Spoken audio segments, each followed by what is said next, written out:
first of all, just thinking about how an in-class experience could translate to the online experience. And so there's some things that are the same. I mean, you need to have a great syllabus and policies and procedures and figure out the content and learning objectives that you have. What's different about thinking about the online environment is that it has to be hyper-organized. The flow, the pacing, everything has to be way more organized than it is for an online class, because you can't change something up midstream.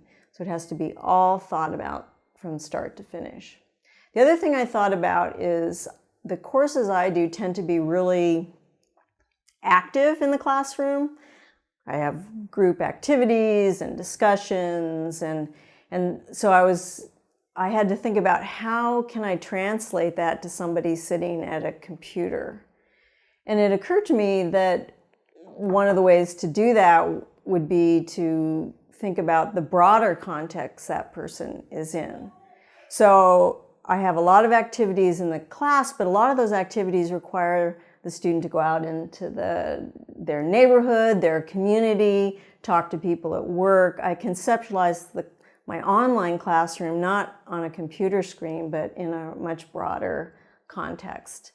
And the final thing I'd say is I could not have done anything without the instructional designer.